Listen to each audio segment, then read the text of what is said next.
Hey everybody, welcome to another episode of the Ripple Tent Podcast. I'm one of your hosts, Kyle McCroskey, and with me as always is John Grant. John, say hello. Hey listeners, great to have you here.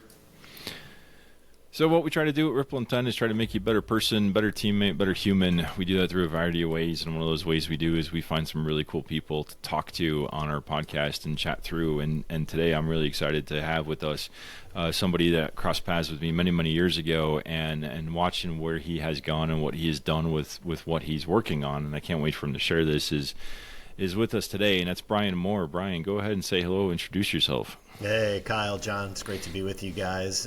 Pleasure to be here. And, Kyle, I have to thank you in particular and the Ripple Intent community, because I don't think I'd be doing what I'm doing right now had it not been for an experience that I had when we first met one another. You graciously invited me to present at one of your events in Phoenix back in 2018, and it was a really powerful experience, and in many ways served as a catalyst that set me on my path. But to answer your question real quick, and we can certainly get into that story if it's relevant, I'll start with the most important things first. I am just a really, really lucky husband to my wife Jackie, coming up on 25 years in February. Talk about somebody much smarter than me said the ultimate cheat code in life is choosing the right partner, and good Lord, did I really get lucky. We have two amazing teenage daughters. One of them just left for college, our oldest, and so that's been a hell of an adjustment. Our other daughter's a junior in high school, and they're both just crushing it. And then on top of that, I'm really passionate about business and elevating the practice of business to the highest levels possible. And as we may stumble upon today, just music has been such a formidable force in my life, and something that I feel really, really fortunate to be able to integrate into the work that I do every single day, and leverage the undeniable power that music has, and that's what I've been up to with Anthem over the last three and a half years. So it's been super cool. Yeah, I remember when you came out with I don't say came out, but at one point early on in the Anthem journey, you invited me to one of the events, and I joined virtually. I think it was during COVID, and we were in a virtual event, and I was really curious because I had to do some pre-work with it. Yep. And they were asking me all these questions about, what's your, I had to pick 5 songs, and I had to explain why those songs came to mind, and there was a lot of I was curious, going, where are you going with this, and what are you asking? And then we get on this call, and I end up in this virtual room with 5 other people who I have no idea who they are or what they do, and they didn't know me. I think maybe a couple of them may have known each other before we got there, but for the most part, we were all strangers. And for whatever reason, after our time together in that virtual room, it was like we knew each other. And it was all because we were talking about these songs. So you got to give us some context. What is Anthem? What's going on? And how the heck did you figure out how to do what I just described? Because that's pretty awesome. Well, it was by sheer accident, truly was. I mean, I think if all of us take a step back and think about music and the impact that it has had on our lives, I haven't met anybody that hates music. So I think it's safe to say that most of us have a very positive relationship with music. And there's certainly some folks that lean into it a lot more than others. But by and large, I think everybody on the planet appreciates music for the beautiful art form that it is, our ability, or music's ability to express how we feel, to lift us up when we're down, to inspire us when we need to get up for a big event. What I find really fascinating about music, and it's been proven time and time again, is there are songs in our lives that are very symbolic or connected to really important experiences, whether it's from childhood or high school or college or, yesterday. It's eras of our life. And what we wanted to do once the pandemic had come crashing down on all of us, and for the first time, so many corporate teams found themselves operating remotely for the very first time. And one of the downside consequences of that was this disconnection and this isolation, this sense of loneliness that began to creep into everybody's life at a really accelerated. Corporate teams make sure that in-office relationship, trust building time that would happen quite accidentally and serendipitously didn't evaporate because we weren't able to be in the same physical location together. And so to make a long story short, we experimented, and you were one of our guinea pigs at that first experiment, where we asked about 40 or so folks to show up to a Zoom meeting. And the pre-work was, hey, we want you to think about 5 different songs and the 5 memories that correlate to those songs. Come to the meeting with that, and then we're going to break you up into small breakout groups and see, could we use the power of music and the memories and stories in our lives that they represent as a way to bring total strangers together and to get beyond the, well, what do you do? Who do you work for? Where do you live? Some of the more surface level stuff. Not that that's unimportant, but certainly it's not nearly as interesting as getting to know somebody based upon the songs and memories that have been important in their life.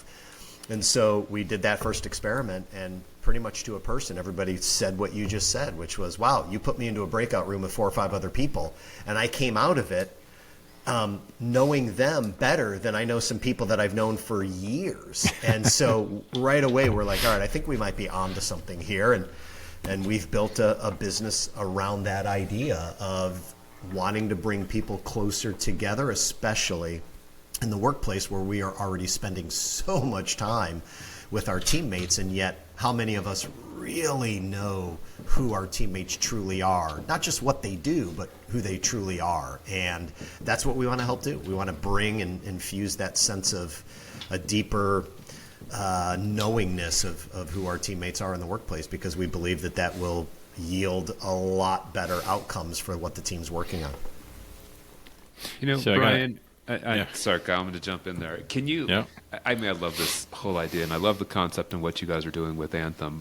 So, I come across people every once in a while, probably more than every once in a while, who are like, you know what, I'm going to go to work, and I'm going to get my work done, take care of the tasks, what's in front of me, and I'm going to go home, and that's all I really care about. Like, what's the point?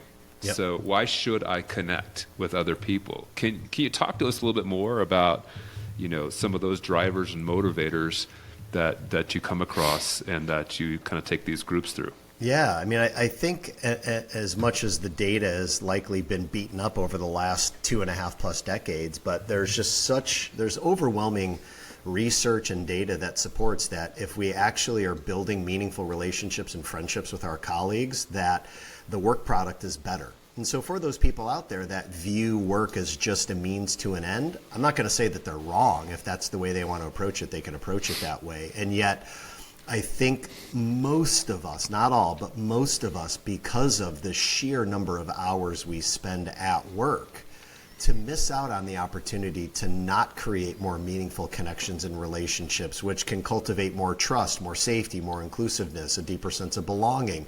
I mean, most of us, I would venture to say that some of our most important friends are the people that we work with, because they're the people we see most often when we're awake, certainly.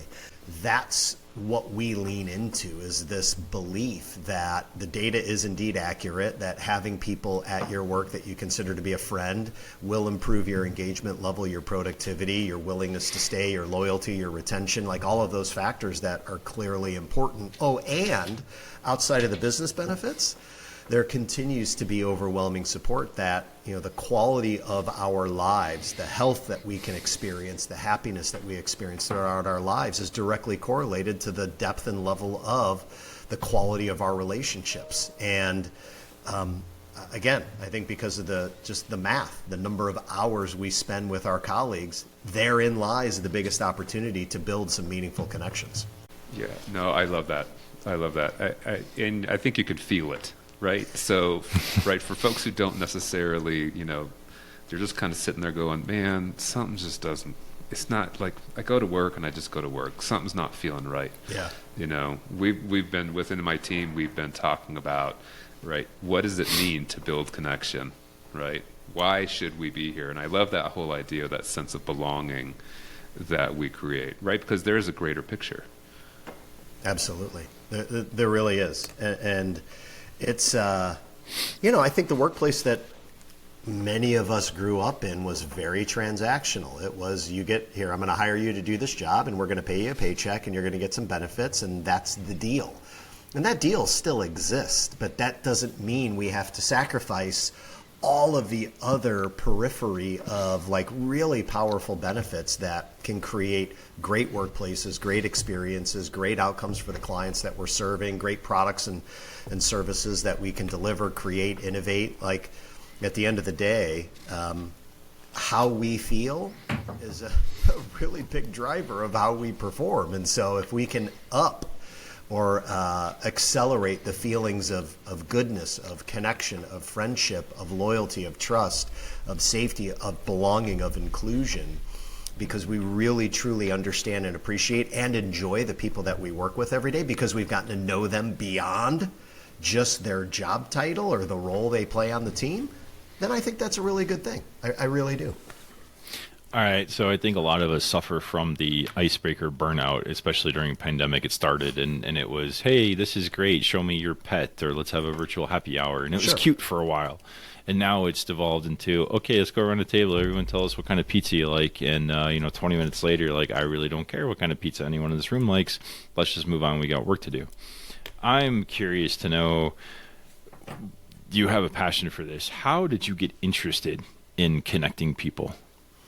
I mean, I think a lot of it came from, I think I've always been interested in the people side of the business. Actually, that's a lie. Not always. Like the first 5 years of my career was in financial services. I didn't know what the hell I wanted to do after I got out of college. And so I took the first job that was offered to me and grinded away at it, had some success, but just went home every day feeling fairly unfulfilled. Like, am I really going to do this for the rest of my life? And then I got really, really lucky and was one of the earliest employees at a job board back in April of 2000. And this job board, obviously the business is built on employment advertising and understanding the cultures of different businesses that we were helping to advertise their open positions. And why would a candidate want to come work for your organization instead of all the other choices out there? So it was like working for this job board and consulting with hundreds, if not, over 1,000 employers and understanding what makes them a really great employer. I just got really interested in culture and values and the people side of the business much more than the X's and O's of the operations side. And you need both.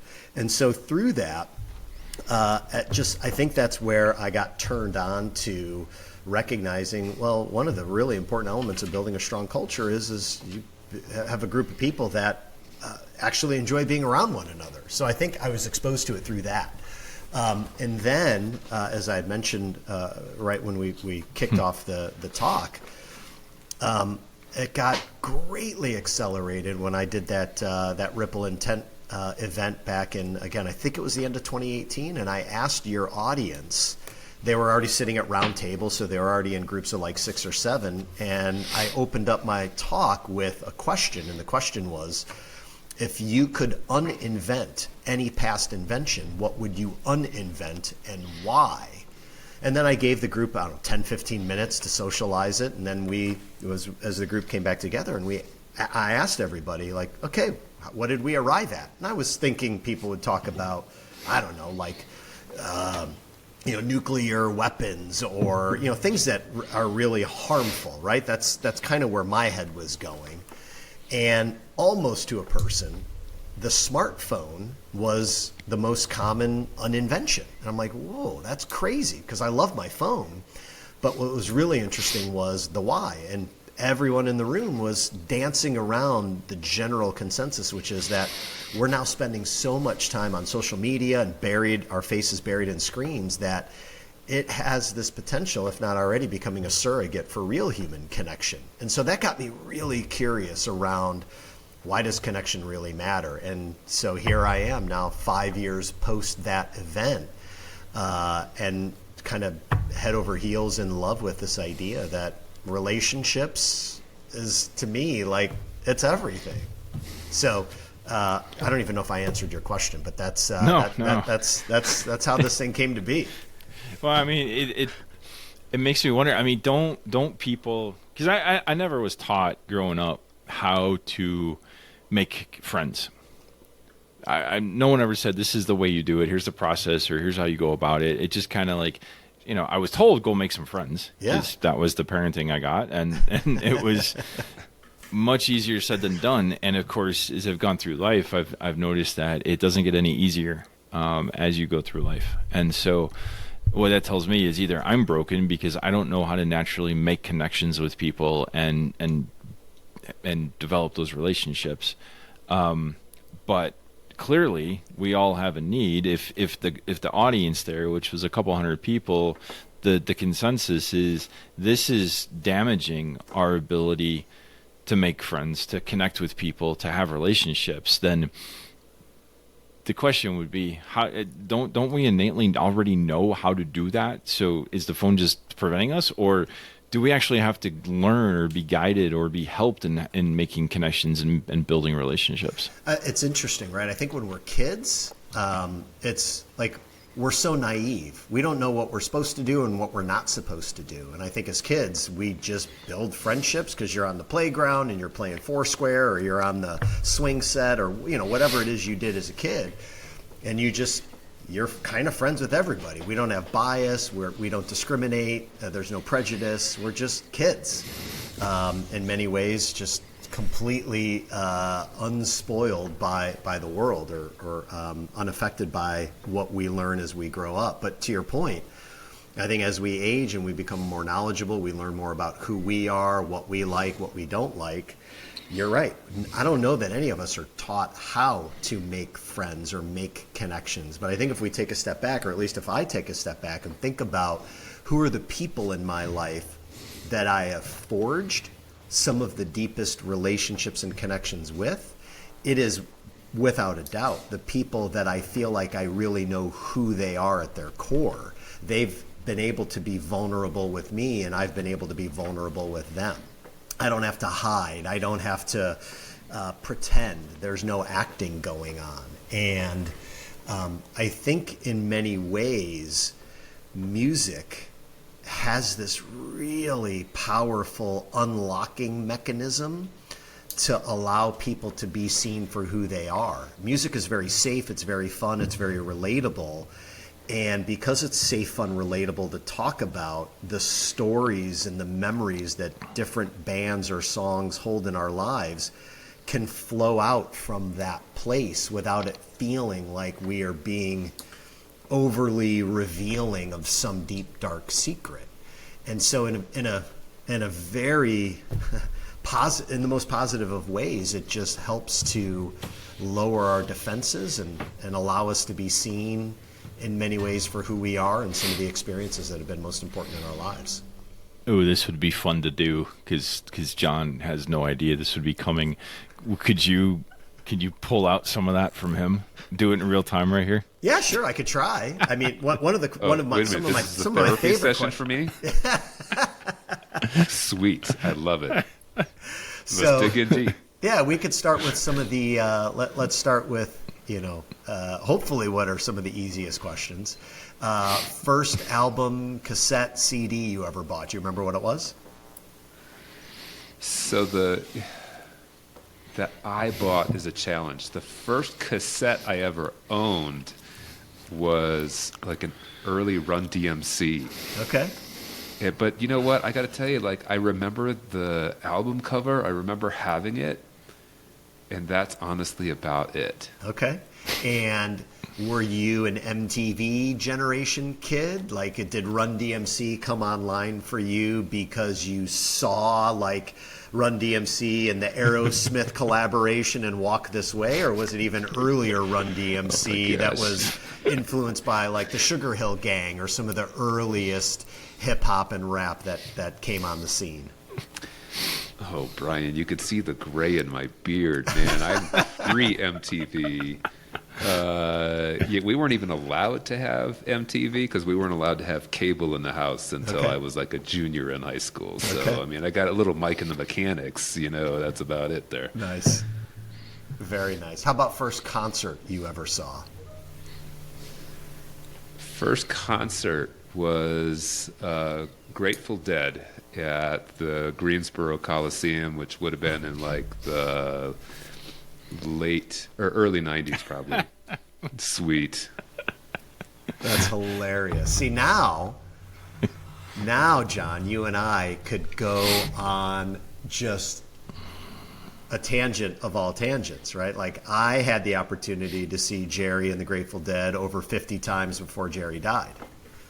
Wow. And so you saw them. Did you? What year did you say it was at the Coliseum, Greensboro? That would have been like early 90s, maybe 90s. 91, 92. Okay. And that was your very first concert, was seeing Jerry Garcia and the Grateful Dead. Yeah, absolutely. With maybe it was the second time they had Bruce Hornsby, who was sitting in on piano. Yeah, right on. And how was that experience for you? Oh, it was amazing. It was life altering. There was a whole community that, right? 'Cause like that's the whole deal, right? Grateful Dead. They had the Deadheads that would all tour with them and travel around. Yep. I felt like a little, more of a suburban kid. I just didn't grow up in that kind of environment. Sure. My parents certainly weren't hippies. And so, just seeing what that was like. I mean, I actually had hair then, so that I could grow out. So those days are gone. But, right. Just kind of seeing and experiencing, how are other people navigating this world? And I'm like, you know what? Maybe I should start a business, like making grilled cheese sandwiches outside the concert hall. I could probably cover my ticket costs pretty easily that way. Yeah, a lot of people did, that's for sure. I don't know that that's the style of living that would suit, my lifestyle, but hey, a lot of people did it and they were able to make it work, so hats off to them, right? How about if you were alone on a deserted island and you were just stuck there for a handful of weeks, not life or death situation, you knew you were going to eventually get off, and you could bring a catalog of one artist or one band with you to obviously keep you company while you're alone. What artist or band's music catalog are you bringing with you for these handful of weeks that you're stuck by yourself? Oh man, could it be a playlist? It have to be an artist. That's got to be one band, one artist. You cannot. It's not going to be a mix. So, I mean, my music tastes have certainly evolved over time. Yeah. Good or bad? Good, for sure. Of course, it's an evolution. I mean, I've got like little pieces and parts. That's why like the playlist word works so well, because I'm gonna like pull a little ska in. I've moved through that. I would say now, probably Nathaniel Rateliff has been one of the top ends of my playlist, or at least like my Spotify search. Yeah. Right. Let's start there, and then introduce me to new music. Yeah, I love that. All right, let's go with your this one. This one could get a little tricky, so I'll give you a pass if this gets a little too difficult. Imagine for a moment that you are hovering over your own celebration of life ceremony. All your friends and family are there. You're in the sky, witnessing everybody celebrating the life you lived, and you have the opportunity to create the playlist for that event. What are some of the songs that you would include that you would want to play for your friends and family who are there to celebrate you? Wow. That is really interesting. It's a tough one. I realize on the spot might be a little challenging, but any immediate gut reaction songs like pop in your head? So I will say that in general, I am terrible with song names. Okay. But certainly, like I could pull out some artists, and then I certainly know them once I hear them. Yep. So I mean, this is going to be a pretty eclectic mix. Bring it. Because I think I'd want to go bring it. We're bringing it. We're going all out. We're going deep today. Some deep tracks. Yeah. I think we're going to have to pull some music over time. Because digging back, I mean, I loved the Cars back in the day. Yep. I will think the Greatest Hits album got a lot of play for me for a long time. Yeah. I might pull in actually a little Elvis Costello. Okay. That would be my wife probably wouldn't have even thought of that if she had to help pick the playlist. Really? But yeah, I love that guy. I'd actually throw in maybe even a little Bob Marley. Okay. He was very part of my formative years for sure. Yep. And I might go through perhaps some Mighty Mighty Boss tones, right, as I start moving through the ska. I can see this is the journey of my musical life. Yeah. Is where we're heading. Yeah. So Mighty Mighty Boss tones, they were pretty influential. And then I'd be a toss-up, maybe some Less Than Jake or the Toasters, also very much in my ska era. Okay. And I'd probably then have to roll into, maybe a little Nathaniel Rateliff, Vance Joy. Been kind of moving down that direction past few years. I love it. Yeah, so it's like each one of those bands or artists maps to a different, milestone along your musical journey, which maps to your life. And, I think we can arrive at conclusions or at least ideas of, I wonder who Jon is if this is the music that has been a part of Jon's life. And it just starts, I think, opens up an opportunity that if I were a huge fan of any of those artists that you mentioned, or listened to them recently, like immediately we could start having a very different conversation than what we might if we were in, or in a more traditional work setting, at an event, at a conference, in the office, whatever the case may be.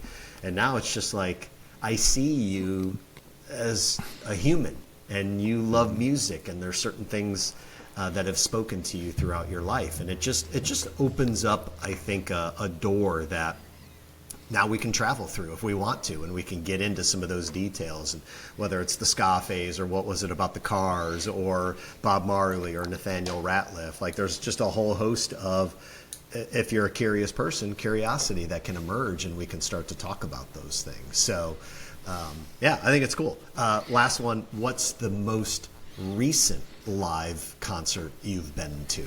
Oh man, the most recent one. It doesn't have to be like a big stadium show. It could have been a small, the neighborhood bar thing. No, that's a great question. You know what? Well, the most recent actually was a canceled show. Oh. We saw the first part of it, which was supposed to be Shaky Graves. Okay. And it was at Red Rocks, and it was outdoors, and it got rained out. So we were like, the two opening acts went through, and then it was like, oh, okay. So I didn't actually get to see a show. I was so looking forward to that show. Were the opening bands decent? No, they were only okay. I don't even know who they were. We're gonna get comments on that one. I can see it already. No opening acts. Hey, we were the opening act that night. What are you talking about? Not that they weren't great. They just weren't my cup of tea who I was going for. So more power to them on their next tour. There you go. Yeah.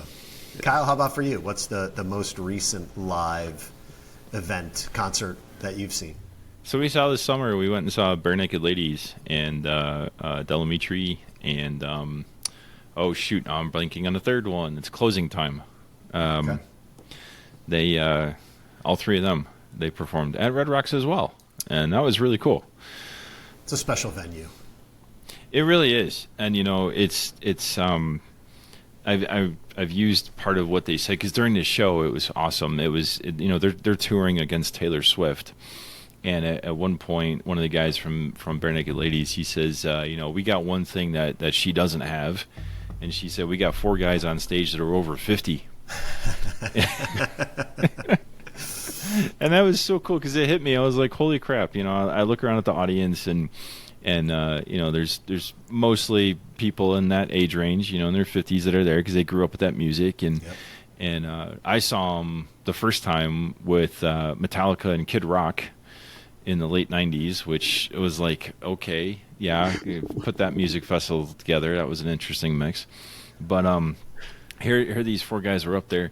They even said at one point, we're going to play some new stuff, and we know that you all come here because we're like, yeah, we don't want the hits. We want to hear all the new stuff that you have. And he said, just bear with us because we like some of it, so we hope you like it too. And he played a couple new things, and it was like, all right, it's actually pretty good. They were having fun, and that was the part that really hit me was all these people, all those memories, because they played songs too that I even forgot about, and they did bring back memories or emotion or both. And it was like, oh man, like this moment in my life, I remember this song connecting to some event in my life, and it was just like, wow, I haven't been back there in a while. That was really cool.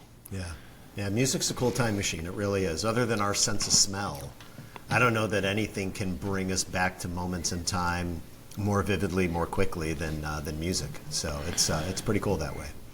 And that's what I saw just as you were talking with John here, and when you're asking these questions, you can see, I could almost feel him journeying back to those moments when you're asking those questions, being at the Grateful Dead conference or the concert, and then walking through the different albums or the groups, not the albums, but the groups that you were mentioning. You could almost feel like, you could almost see those memories coming back alive on his face as he was reminiscing about those things. And all he had to do was say one that you were like, ooh, that one? Because as soon as he said Grateful Dead, those of you who are just listening, Brian held up his water bottle with the Grateful Dead sticker on it. And like immediately, they could have easily gone and had a day-long conversation about the Grateful Dead. You could just tell. And it was like, man, I had no idea about that. And so, it's just, to me, it's so cool. It's like two people who know nothing about each other, when suddenly they share a common interest of some aspect of music, there's like this instant connection that happens. Yep. And you don't even have to try. It's just, well, you do have to try, because you talked about the vulnerability piece. To step into work and be in a corporate setting or a work setting and actually talk about, hey, I like this song, that takes a bit of courage from time to time. Yep. Especially if it's like, a Vanilla Ice song or something like that. I mean, but it does. It takes a little bit of courage to step into, I like that, or I went to this the other day, or I heard this on the way in, and because you never know if someone's going to make fun of you or not. So it takes a little bit of courage. Plus, you also don't know it's just the right time or place. But it just seems like every time you do that, there's some sort of reflection from somebody else that goes, oh, wow. Yeah, here's what I heard, or here's what I did, or here's what I experienced. And it's like, so it does, you do have to put effort into it. It's not just natural, because you have to take that first step. Yep, or be willing to take that first step. Absolutely. That's exactly Kyle, how right. disappointed were you when you learned that Vanilla Ice sampled Queen to get his most famous song? Hey, you know what? I still went and saw him. He you had the lines shaved into the side of your hair, didn't you? No, surprisingly, he opened in spring break in Texas, in Corpus Christi. He opened for Run DMC, but he was under ice at the time because it was during his comeback. He was no longer Vanilla. He was now just ice. Just ice. So funny. And it was awful. Only change our podcast theme song. I mean, that's awesome. So, hey, Brian, what was your last concert, your last live show? It was actually about 2 weeks ago. It was in Flagstaff, Arizona, at a really cool outdoor amphitheater called the Pepsi Amphitheater. And I saw a band by the name of Goose. They're from Connecticut. And over the last, I think they started in 2014 or 2015. I'm not exactly, don't hold me to that, but somewhere in that time frame. So, they're not that old. And sort of that jam band music scene, the Grateful Dead and Fish and Widespread Panic and some of those bands, they certainly are that. They kind of follow that recipe of, two different sets, very improvisational. You're not going to see them do the same show over and over at every city they go to. In fact, you could see them 3 nights in a row, and you won't see them do the same song. Any of those, you'll see the same song one time, right? Or you'll see a song one time. There won't be repeats. And it's this. What I love about those types of artists is in experiencing the same way they are, the art being created in the moment, and it's unscripted. It isn't premeditated. It is very explorational or exploratory and improvisational. And so as a result of that kind of risk taking, you can have an amazing treat, or it could be a colossal failure because they may never achieve liftoff of where they're trying to go.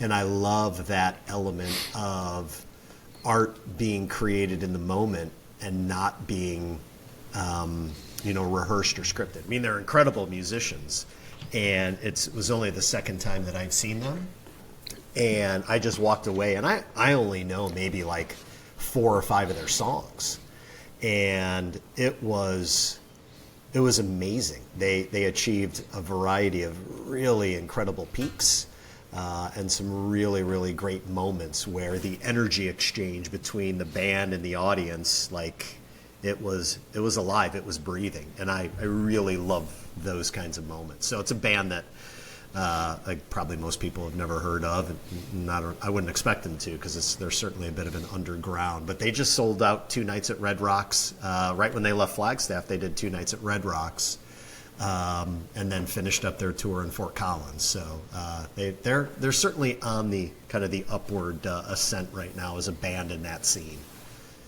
Very cool. Yeah. Wow. Yeah. They're good. They're really, really good. Wow. That sounds like quite an experience. It is. It really is. But you gotta love that kind of music where, there are certainly vocals to all the songs, but it is not uncommon for a song to be 12 to 18 minutes long. And so a 12 to 18 minute long song, most people are like, what the heck? Like, where's it going? And to, the average listener, that might be very uninteresting, and I get that. So it is a bit of an acquired taste, but it's a taste that I happen to love. And a lot of that was just born out of my love of the Grateful Dead. And again, not, going to their shows and you have no idea what you're going to hear. And it might be a great night, or it might be an absolute just shitbag of a show, which there were plenty of terrible, terrible Grateful Dead shows that I saw, as Jerry was just not in tip-top shape. Yeah, sort of the opposite end of the spectrum from the Ramones' 1.5 2.5 minute song. Yeah, which that's amazing music, right? The Ramones are incredible, absolutely incredible. So you got to. I think as a music fan, I appreciate the uniqueness of what each artist or band is trying to do, and just not expect that they're all going to be what I want them to be. They are who they are. They got to be interested in what they're doing first and foremost. Man, I gotta say, I was impressed when I first met you, and just to hear you today talking about and feeling your passion for both music and people, it's no surprise that what you're doing right now is where you're supposed to be. I mean, if there's anybody who wants to know more about what you're up to and how to get more involved or just get in touch with you, what's the best way for them to do that? I'm pretty active on LinkedIn. I'm somewhat active on Twitter, and I do a little bit of Instagram. My email is always a great way, Brian with an I, and then at anthym.life. And Anthem is spelled slightly unique, ANTHYM. So Brian at anthym.life is my email. So my last name's spelled MOHR. So if you wanted to look me up on LinkedIn or Twitter or whatever, that's where you'll find me.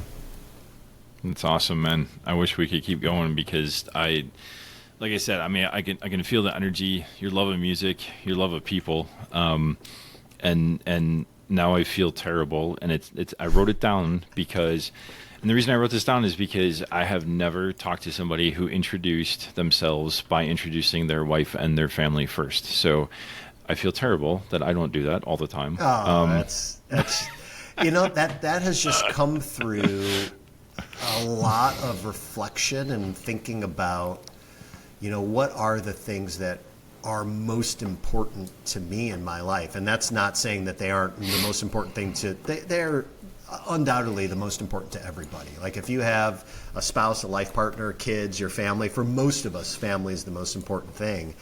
And so much of who I am as a person is a direct result of my family and like what I care about. And so, you could go check me out on LinkedIn to see what I am, but if you really want to know who I am, then it's going to start with the things that matter most to me. That makes perfect sense, and that is really awesome. I don't know, John, how should we wrap this up today? do we ask for a takeaway, or are we just good at this point? I'm not sure where we go, because there's just a lot to process, but there's a lot to just be in. I'm feeling right now. There is, but you know what? I'm going to stick with the music piece because you guys did such a deep dive on me. So we did talk about our latest live show, but who is the artist that you guys are listening to most lately? Ah, that's a really good one. Oh, yeah. Are you asking us or are you asking the audience to ponder that as they sign off of our podcast? Well, you're going to answer while they ponder. Oh, okay. That's easy because Blink-182 is one of my favorite all-time bands, and they've been slowly releasing new songs leading up to their album later this month. So I've been listening to those quite a bit, and they're good. They are good. Brian, before you go, I mean, Kyle, you and I know each other so well, and we have never had this conversation. No. Right? So this is fascinating. I did not know that about you with Blink-182. Or your love of Motley Crue, which we talked about before we started. So, all right, Brian, your turn. Yeah, that's actually it's a great question, John. I'm having a hard time thinking about, and here's why I'm struggling with it.